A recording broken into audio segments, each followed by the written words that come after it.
Hi, this is Dr. Kimberley Linert, and you're listening to Incredible Life Creator Podcast. My guest today is Jamie Lerner. Jamie is co-author of the book, The Ever-Loving Essence of You. Can put a fresh spin on just about anything that anyone throws her way. Her unique and masterful ability to reframe even the most difficult situations is astounding. All of a sudden, your biggest nightmare becomes your greatest pleasure as she lovingly helps you sift through the contrast and find that small opening of light that quickly becomes your greatest jumping off point for clarity. Thank you so much for being here, Jamie. Thank you so much for inviting me. Yeah, so let's just start out by if you would just tell people a little bit about yourself, like where you grew up, how you got to be doing what you're doing now. Okay, so I grew up in a suburb of Chicago, Highland Park, which is on the North Shore. And I grew up in a very interesting and actually most amazing family. My parents, they were just very allowing of all of us. There were 5 children, and they allowed us to really be and do and feel whatever it was that we were being, doing, and feeling in the moment. And so our message from them always was that if there's a will, there's a way, and whatever it is that you are interested in doing, then that's what you should pursue and live your dream. And so it was really a wonderful way to grow up with those kinds of messages, especially since I was quite a rebellious child. They did not give me too much to push against, but society in general did. And I really always heard my own voice and stayed very true to that. So I was always fascinated by interpersonal relationships and wanted to do something in the area of psychology. And I got my master's in social work and went on to create a clinical psychotherapy practice and did that for several years, never quite feeling comfortable in asking people to continually look back because I was assuming people wanted to move forward. So I gave that up and I traveled and studied, and now I'm doing something very different, which is the integrative approach to well-being, which is simply assisting people in assisting themselves, getting from where they are right here and now to where they would like to be. Wow. So you grew up with 4 brothers and sisters then? Yes. Yes. So, and did each one of them take a different path with that? They always say, you can have the same upbringing, but all different things. Yes, each one of us, we're very entrepreneurial, we're very different, we're very interesting, and we're all very true to ourselves, which is, I think that we all, on a different level, got the same amazing message from our parents. So, That yeah. is awesome.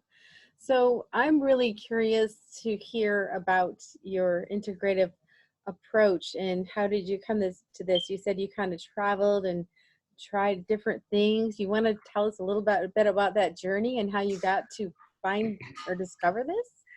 Well, the most difficult thing about my relationship was not with myself. It was the relationship that I never could create with my mom.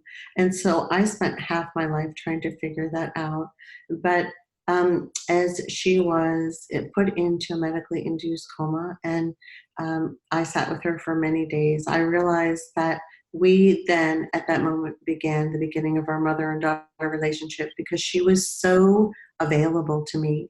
And it was because she was so connected to herself. And I realized that the reason I was not connected to this incredible person that brought me into the world was that she was never really connected to herself. She was always running away from that relationship. In doing so, though, she did incredible things for the world and for other people and created just a billion different distractions that really, served her purpose of distracting from creating that relationship with herself. So I thought about that a lot and realized that, the most important relationship that we ever will have is with ourselves. And then from that becomes the foundation for every other relationship that we go on to have with another. And based on that, I thought, wow, how can I assist people in assisting themselves to just get back to that place, which when they get back there, it really is familiar. You know, it feels like home. Hmm. So a lot of the work that I do is just assisting people in shifting from where they are to really coming back to where they are. Coming back home. Coming back Yes, home. coming back home. Yes. So will you talk a little bit about distractions? Because I know we are busy people. Right? We And are busy people, and we have all these distractions keeping us from, finding our clarity, keeping us from, you know, yes. being who we are. So you want to talk a little bit about that? So I think all of that is fine. The problem is that when we use other people in our life, like our families or work or friends, as our excuse for why we're not creating a relationship with ourselves, then that creates resentment. We end up feeling really resentful of people around us, but we're in fact using them as our excuse to do something that we don't actually want to do. So it's more important that we take personal responsibility and just say, okay, like if my mom had said to me, you know what, I am going to use all these other things as my excuse to not have a relationship with you, Jamie, because I don't want to have a relationship with myself, I think I really would have appreciated that and understood it. Mhm. It's when we don't take that responsibility that we end up having a problem, because as we resent the very people that we're caring for, it becomes a very confusing message, you know, for them and for us. And so I think if you're going to create the distraction, take responsibility for it, and it's all good. You know, it's a choice. It becomes a choice. Yes, yes. And so you talk about, loving yourself first, having a relationship with yourself. What does that mean? Well, it really means exactly what they say when you get on an airplane. Like you have to put the oxygen mask on yourself before you can put it on others. We must have some, you know, we must have our cup at least partially filled before we can serve others. And I think that that message is so basic, and yet it's so counterintuitive to people, Mm. because we live in a society that really emphasizes and puts people on a pedestal for when they're constantly working, giving themselves, running themselves ragged, you know, and none of that works. It doesn't work for the person, and it doesn't work for who the person works for, and it doesn't work for the person's family. It just doesn't work at all. So, It just yeah. doesn't. No, it Um, doesn't. so if we could just take a few minutes, even at the beginning of the day, and address ourselves, hopefully in a loving way, but even if it's not in a loving way, I think that sends us a message that we're important and that we have some value. And it also sends the people around us a message as well that, you know, hopefully through our living, breathing example, we can encourage others to do the same. So, Mhm. Do you have any like morning rituals or anything that you encourage people to do? Um, you know, it's different for everybody. And I think that whatever it is for you is perfect. I just think to sit with yourself quietly. And I ask people to begin to listen for the mind chatter, because I think when we isolate some of that conversation, we can only laugh, because we would never speak to another person the way we speak to ourselves sometimes. And it's actually really funny, mhm. because 90% of it is not even true, whatever those messages are that we have just so habitually, you know, repeated as mantras to ourselves. So I think that becomes a really good opportunity to just kind of connect with yourself and then understand what's going on, so that you can have a choice to maybe change some of that dialogue, Yes, inner dialogue. yes. I once heard someone say, if your mind keeps going in those circuits, just put it on loudspeaker. Start saying it out loud, and you Yeah, notice how ridiculous it is. But we don't know. you We can listen only to it laugh all day at. long, and we don't realize how ridiculous it is. Yes, I think that's true. And I think that that is a great tool to use. you know. Yeah. And laughter, I really encourage people to laugh a lot because I think laughter is a great way for us to reconnect with ourselves in a moment of whatever it is that's going on that doesn't feel good to us. It really connects us back to ourselves. So That makes sense. It's hard to feel sad when you're laughing. now, So, you talk a lot about contrast. Do you want to speak to that? sure. So I don't think that there's anything good or bad. Even choice-wise, I don't think that there are consequences. I think that we do things and then there are outcomes. And then the things that went differently than the way we would have liked them to, I just call them contrast. Those are opportunities, really, because when you have done something and the outcome has not been something that you've preferred, then you have new desires. So if we can look at everything that has happened to us in the past as just contrast, then it really kind of neutralizes the feelings that we have about those things. And it makes it a lot more difficult for us to judge ourselves or other people.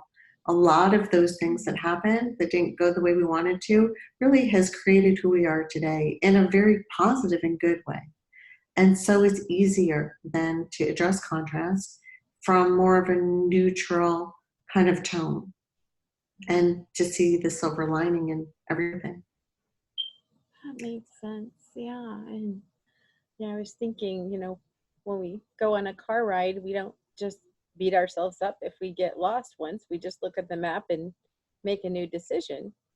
Right. So we're just making a new decision. So choices are really important in life. And you want to talk about that, about choices and our possibilities and opportunities? Yes. And I think for a lot of people, unfortunately, they have felt that their choices in the past maybe have come with some consequences, or the outcome. And so they're afraid then to make the next choice or the next choice. So I just like to think about choices as a moment. You make a choice and it's a moment, and then you're on to the next moment, which is the possibility for the next choice. And if we don't get hung up on the last moment and move along to the next moment, it really is a much easier way to move along and feel good. So a lot of the judgment that we do use is with ourselves from ourselves. And I ask people to check in with themselves on that because it's not necessary. Even if it came from childhood or wherever it came from, at the moment that you're able to isolate it and understand it as a choice, I think it feels really good. And it allows you then to decide, to choose to judge myself in this moment or to choose to take a deep breath, maybe laugh a little and move along to the next moment. So, yeah, and I think we take ourselves way too seriously also. It's Mhm. nothing's that serious. It really isn't. Yeah. And just like you said earlier, we don't want to be looking back. We just want to be in this new moment of time where it's all new. I mean, I feel that way when I wake up in the morning. I'm like, all right, if I go to sleep tonight, everything's not going so well. I go to sleep, I wake up, it's brand new. New day. Start over. Absolutely. Yes. It's a new day. And I think that message coming from ourselves to ourselves is really the most important person. Mhm. We need to give ourselves that message. So, tell me a little bit about how stories affect us and the stories we create for ourselves. Well, I think that the stories that we're telling is a pretty clear and accurate reflection of the story that we're living. However, I think oftentimes we are telling the same stories over and over and over again without even understanding what that story is. And usually we accentuate it and we um, exaggerate it to get the greater audience.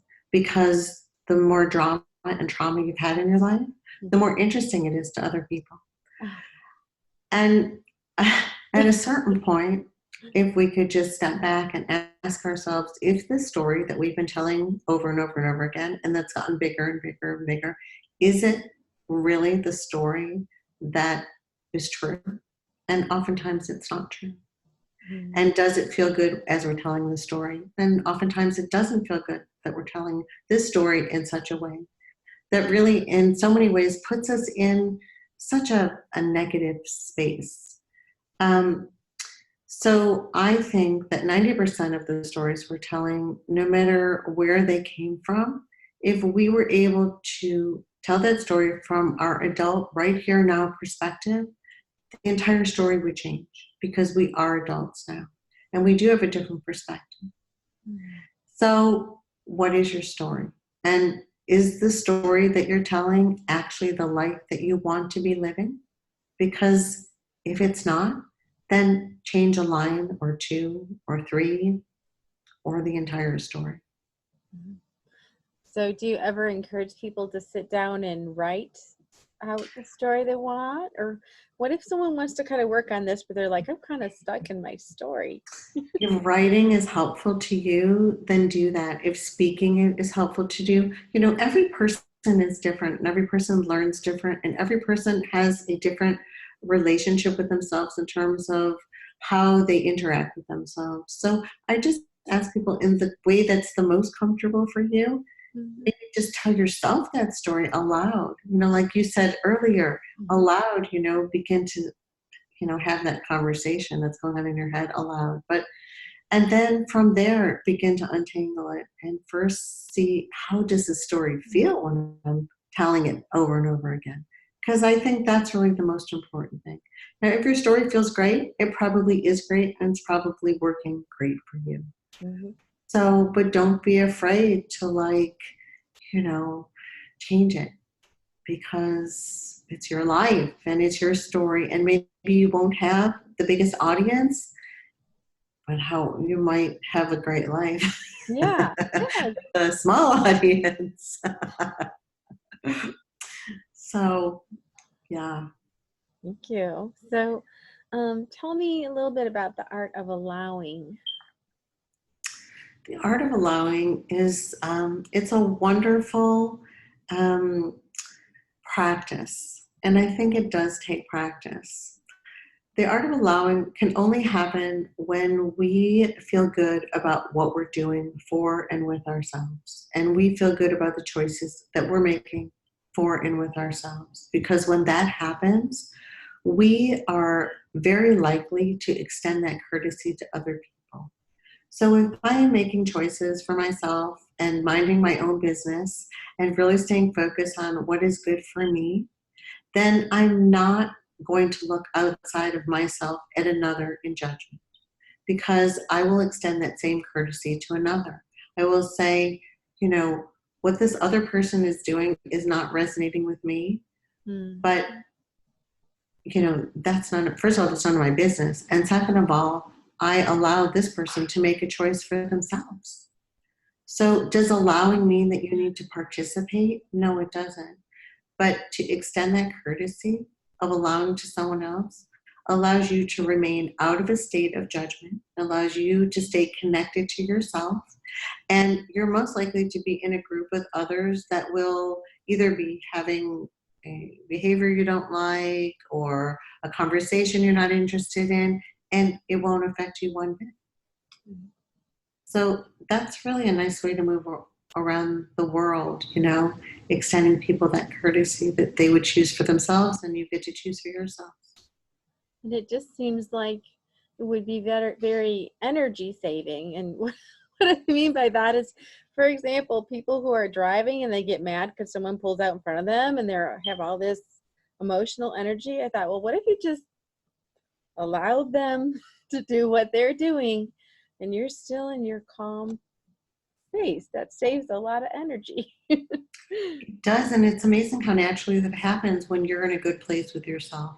Mm-hmm. So that's the reason to be in a good place with yourself, because everything feels better. I mean, everything. Mm-hmm. Wow. So talk a little bit about the connection between what we're thinking and what we're feeling. I think that what we're thinking and what we're feeling, when we're in alignment with that, when they are one, then the things that come from us flow. It becomes very easy. Everything is easy. when everything is in alignment. So when our thoughts and feelings are one and we are in alignment, our life feels effortless. What does that mean? It means how can we consciously create our life before taking action? Wow, that seems so hard. And yet it's really not, because if I feel not comfortable doing something and then I go and do it, that is not going to turn out well for anybody. Not for me, not for my employer, not for my children. But if I feel really good about doing something and then I go and do it, that's going to turn out well for everyone. So to consciously create alignment around everything or anything is a step that I really encourage people to do. And what it means is to, even around food choices. So I believe that we could eat anything we wanted to. And the rule is always, can you feel good about it before, during, and after? And if you can, then you should eat that. The reason that we are so confused about food choices is because of all the conflicting information out there. But how often do we consult ourselves and say to ourselves, is this something that I'm choosing to eat? Is this something that I would like to eat?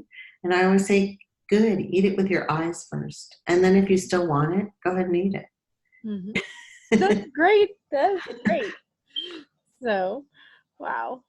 And I was thinking about the connection of feelings and thoughts. And sometimes we do find ourselves in situations that are stressful. For example, your child gets hurt and you're on the way to the emergency room, things like that, where it's sometimes really, you want to be thinking calm, and most of the time you act calm, but that thought is quite anxious. Is there a way to kind of connect those during those times? I think that we do. I think that we often allow our thoughts to run away when we are in moments of stress and we're feeling stress.